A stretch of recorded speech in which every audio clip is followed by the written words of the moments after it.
What's up, YouTube? Today I'm going to talk to you guys about why you need to get one of these Nighthawks in your life. Now, a little disclaimer, I know that there's a ton of different great beginner bikes, but today I'm going to tell you why I think this was the best beginner bike for me.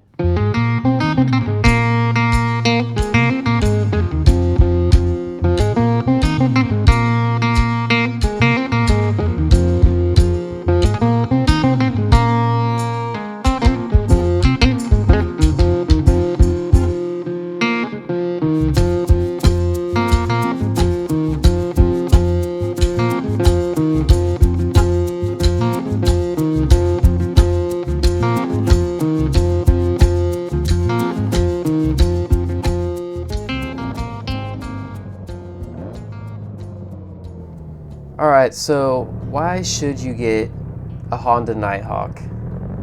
Well, I think there's a few reasons. But first of all, I just want to say that I think when everyone talks about getting a beginner bike, people don't necessarily mention that you should get a bike that excites you, because that's what motorcycling is all about, is getting something that inspires you to get out on the road and riding.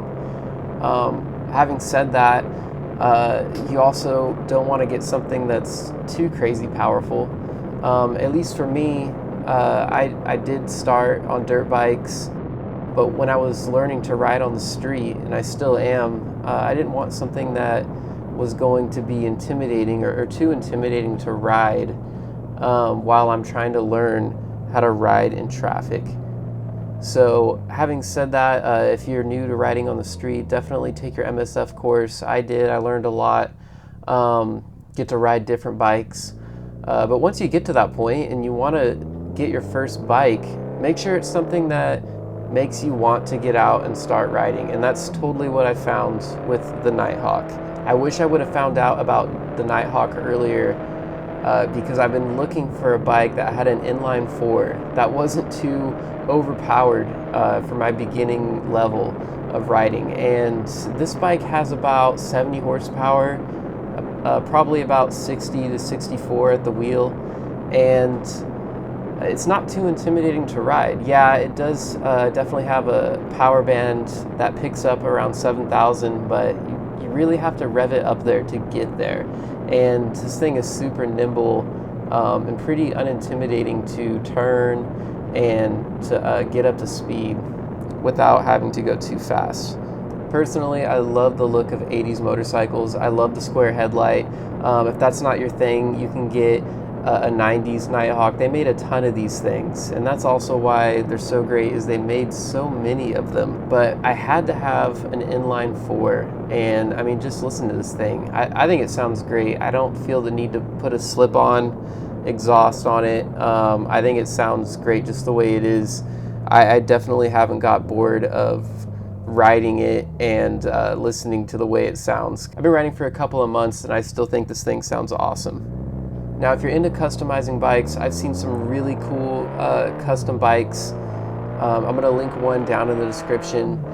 And this was also the base for Daryl's bike from The Walking Dead. It was a 92 750cc Nighthawk. So there's definitely a lot of modding options.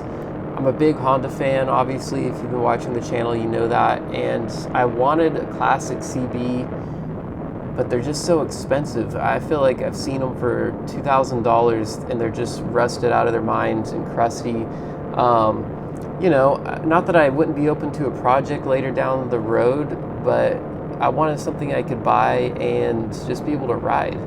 And this thing, I think, just hits the nail on the head with that. I paid $1,700 for it. The thing runs like a top. It has 57,000 miles on it, and it's still running great. Now, the guy I bought it from did have a lot of paperwork showing the maintenance that had been done on this bike, and I know that both of the previous owners drove out of town quite a bit. One of them commuted out of town. So if this thing is maintenance, they're definitely capable of putting on a lot of miles. Honda made a ton of these things. So there is parts out there available, and there's so many of them that the price isn't that expensive. I don't think this is considered a classic. Maybe it is, it should be. but for some reason these aren't super expensive bikes. Now you're not going to get all the modern stuff that a new bike would have. This is carbureted. It does have dual shock suspension on the rear, but it's still low maintenance, which I think is a big allure when you're starting to learn how to ride on the road, is that you get a bike that is going to last you a while. Not that you shouldn't check things on an older bike. I've had to put some new fluids in it. I've put fresh motor oil in it. This thing doesn't have a chain, so I put new gear oil in it because it has a drive shaft, so you don't have to adjust the chain. But this thing has hydraulic self-adjusting lashes, so if it does have higher miles, there's no valve adjustment. There's no shimming. There's no getting out the feeler gauges. These things actually adjust around 7,000 RPMs to give the valves more clearance. Now it's not VTEC, but it does mean a low maintenance bike. Even the clutch and the brake are self-adjusting. Now I have seen people complain about the hydraulic clutch and how it can be a bit grabby, and I can see the issue with that, but you know, for me personally, it hasn't been too big of an issue. I did flush the clutch fluid and put new fluid in there, but I guess I've just gotten used to it. Now, when you're getting into just riding, there's always like the common list of bikes that everyone suggests, and I kind of wanted to just go through those and compare them. I don't think the Nighthawk is a super common beginner bike, but I think it should be. It has similar horsepower to a super common suggested beginner bike, the SV650. Now, if I wasn't to get an inline 4, I would definitely opt for a 90-degree V-twin. I love the way the V-twin bikes sound. Ducati Monster, the SV650, super cool power band. It's got tons of torque down low, which is really cool. The SV650 is a great bike. I don't think it's quite as cheap as everyone makes it out to be. I've looked around, and people want a good amount of money for the SV650s. Now, you can probably still get the Gen 1 for a pretty reasonable price, and personally, I think the tubular frame on those looks the best. The other one would be the Ninja 400, or I guess I could say the Yamaha R3. And if you're gonna go to the track, probably not a better bike for you to get on.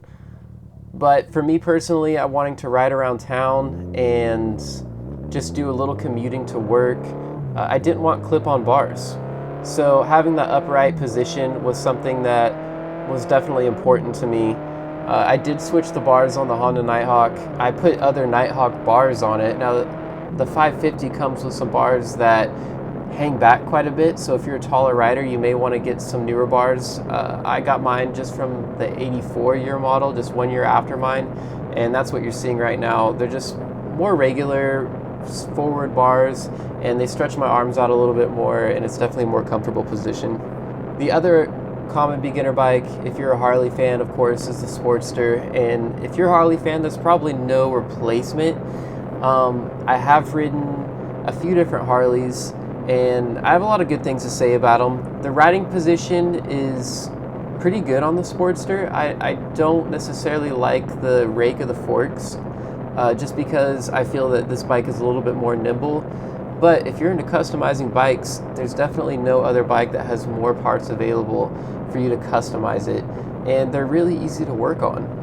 There was only 2 more bolts after taking off the air filter to get to the carb, and you don't even have to take the carb off to take the bottom bowl off. So if you're into working on bikes, you like carbureted stuff, the Sportster is a really good bike. Now, if you're like me and you want to get an inline 4 for your first motorcycle, obviously there's other options that don't have too much horsepower for a beginner rider, but still will give you that inline 4 soundtrack. One of the bikes I was looking at was the Hornet 600, which you can find for a pretty reasonable price. I saw a few that weren't too expensive. The only problem I had with those is that they're very small and it's a super low riding seat position. But if you are a shorter rider, this may be an advantage, and it's a good looking bike. Like the Hornet, the Suzuki Bandit 650 is another good option, and with both of these bikes, they're going to be more modern. You're going to get monoshock rear suspension. It's going to be a little bit more comfortable ride probably. I haven't ridden either of them, to be honest, but the power ratings are pretty similar, and I know that the Hornet at least is going to be fuel injected, so if you're not wanting something that's carbureted, that could be a good option for you.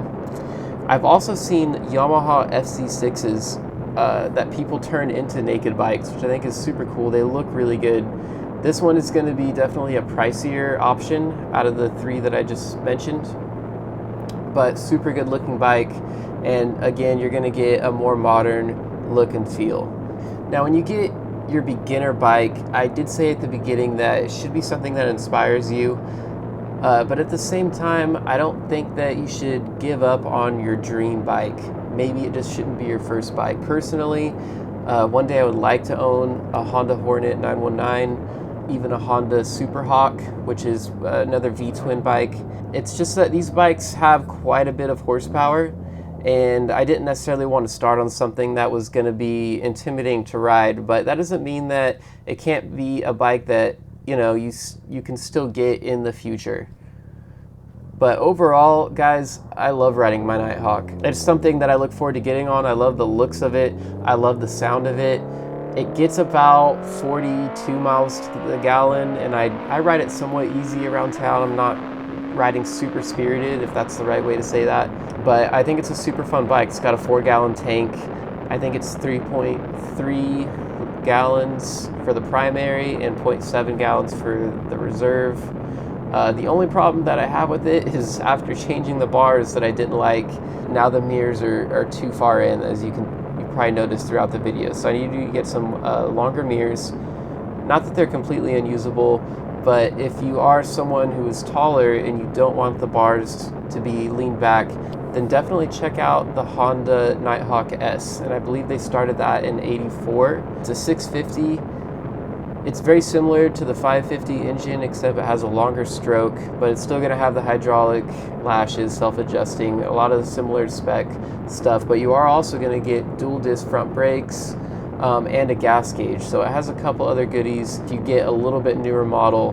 But beyond that, the main differences that I've seen are the headlight.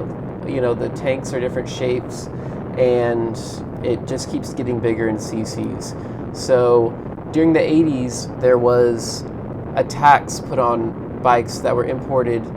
I don't know if it was just from Japan or just all imported bikes, but I know that Japan definitely made bikes that were smaller than 700 cc's, I believe it was, to avoid the tax. So they definitely stuck with the 650 for a while, and then later moved to 700 and 750. So pretty much as time goes on, the Nighthawk gets bigger, and they made these into the early 2000s. So they're not going to be hard to find. So if you want something that sounds good, in my opinion, and is a fun bike to ride that's low maintenance, there's a ton of these things.